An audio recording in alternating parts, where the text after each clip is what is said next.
नमो बुद्धाय. जय भीम. मित्र हो, मागील भागामध्ये आपण भगवान बुद्ध आणि त्यांचा धम्म चतुर्थ खंड धर्म आणि धम्म यामधील भाग दुसरा पारिभाषिक शब्द साम्यामुळे होणारे मौलिक भेद कसे अस्पष्ट राहतात यामधील कर्ममधील एक बौद्ध आणि ब्राह्मणिक कर्मसिद्धांत समान आहेत काय याचे आपण वाचन श्रवण आणि मनन केले होते. त्याचप्रमाणे आजच्या भागामध्ये भगवान बुद्ध आणि त्यांचा धम्म चतुर्थ खंड धर्म आणि धम्म यामधील भाग दुसरा पारिभाषिक शब्द साम्यामुळे होणारे मौलिक भेद कसे अस्पष्ट राहतात यामधील कर्ममधील गतकर्माचा भविष्य जन्मावर परिणाम होतो असे बुद्ध मानतो काय याचे वाचन श्रवण आणि मनन आपण करणार आहोत.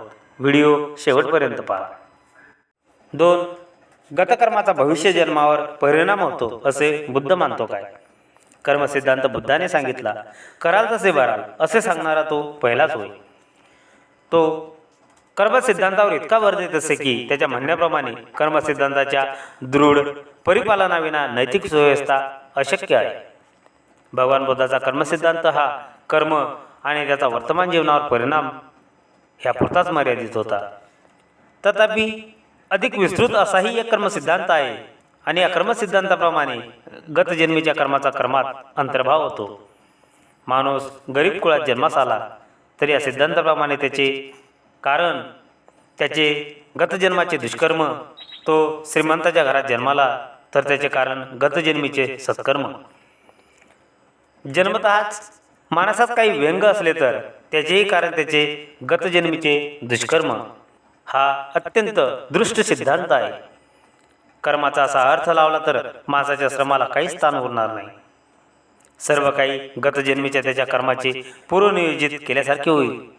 ह्या विस्तृत कर्मसिद्धांत बौद्ध प्रणीतच आहे असा अनेक वेळा भगवान बुद्धावर आरोप करण्यात येतो. परंतु भगवान बुद्ध खरोखरच हा सिद्धांत मानित होता काय.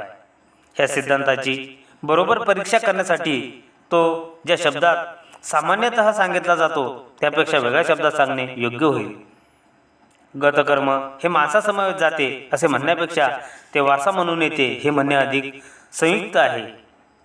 शब्दाच्या ह्या परिवर्तनामुळे वांशिकतेच्या नियमावर कर्मसिद्धांताची कसोटी लावता येते. त्याचप्रमाणे ह्या शब्द परिवर्तनाने त्या सिद्धांताच्या अभिप्रेत आणि रूढ अर्थाला बाधा येत नाही.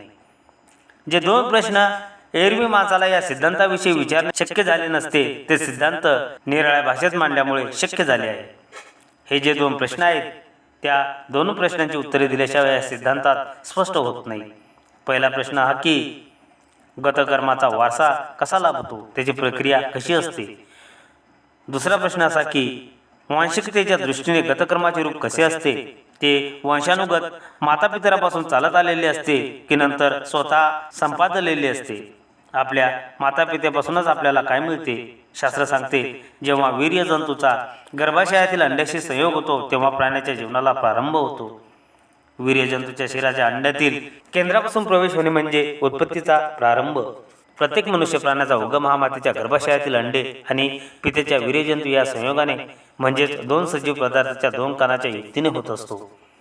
ह्या विषयासंबंधी चर्चा करण्यासाठी जो यक्ष बुद्धाकडे आला होता त्याला माणसाची उत्पत्ती माता पितरामुळेच होते असे बुद्धाने सांगितले. त्यावेळी भगवान बुद्ध राजगृहाजवळील इदंकर पर्वतावर वास करीत होते. यक्ष त्याच्या जवळ जाऊन म्हणाला. भगवान म्हणतात पार्थिव आकार रूप म्हणजे जीव नव्हे, मग जीव सशरीर कसा होतो. जीवाला ह्या अस्थी हे जठर कुठून मिळतात. आईच्या गर्भाशयात ह्या आत्मा लटकलेला असतो का. याला भगवंतांनी उत्तर दिले प्रथम कलह होतो, नंतर अर्बुद, त्यापासून पेशी वाढते आणि पेशीपासून घन होऊन तो वृद्धी पावत राहतो. या घनात पुढे केस लव नखे येऊ लागतात आणि जे काही अन्न पेय आई घेते त्यावरच पर्यायाने आईच्या गर्भाशयातील बालक जगते आणि वाढते. हिंदू सिद्धांत मात्र वेगळा आहे. तो सिद्धांत म्हणतो की शरीर वंशानुगत मातापित्यापासून प्राप्त होते, परंतु आत्म्याचे तसे नाही.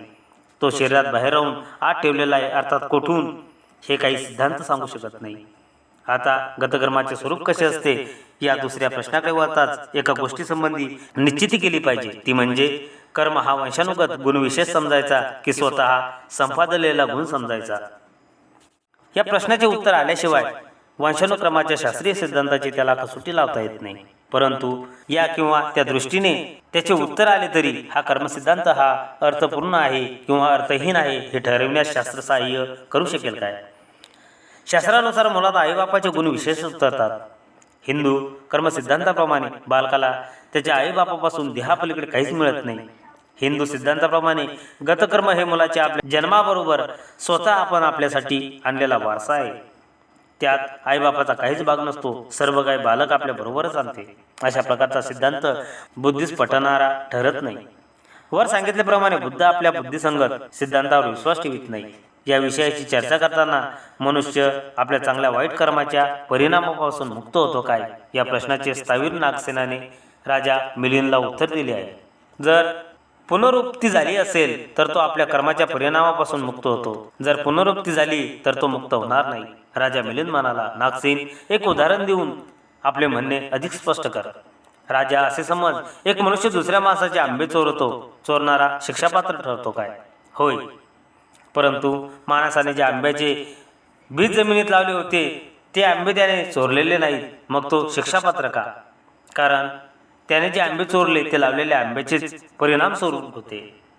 त्याप्रमाणे जे राजा हे नामरूप चांगले अथवा वाईट कर्म करते आणि त्या कर्मापासून दुसरे नामरूप जन्मास येते, म्हणून पहिले नामरूप आपल्या दुष्टिकर्मापासून विमुक्त राहू शकत नाही. वा, छान नागसेन. राजा पुढे म्हणाला, जेव्हा नामरूपाने कर्म केले तेव्हा त्या कर्माचे पुढे काय होते? ज्याप्रमाणे सावली माणसाला सोडित नाही त्याप्रमाणे गतकर्मही त्याच्याबरोबर जाईल. पण मग ही कर्मे आहेत असे म्हणून कोणाला ती कर्मे दाखविता येतात का? नाही. एक उदाहरण देऊन हे अधिक स्पष्ट कर. वृक्षाला जी फळे येथे आहेत किंवा तेथे आहेत असे कोणाला म्हणता येईल काय? ती भावी फळे येथे आहेत किंवा तेथे आहेत असे कोणाला म्हणता येईल काय?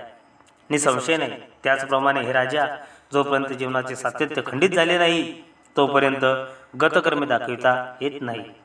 वा, छान नागसेना.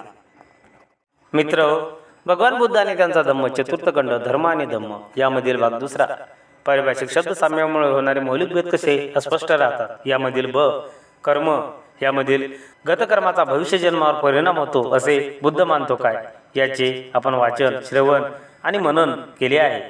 यानंतर भगवान बुद्धाने त्यांचा धम्म चतुर्थ खंड धर्म आणि धम्म यामधील भाग दुसरा पारिभाषिक शब्द साम्यामुळे होणारे मौलिक भेद कसे अस्पष्ट राहतात यातील कर्ममधील 3 गतकर्माचा भविष्य जन्मावर परिणाम होतो असे बुद्ध मानतो काय पुढे चालू.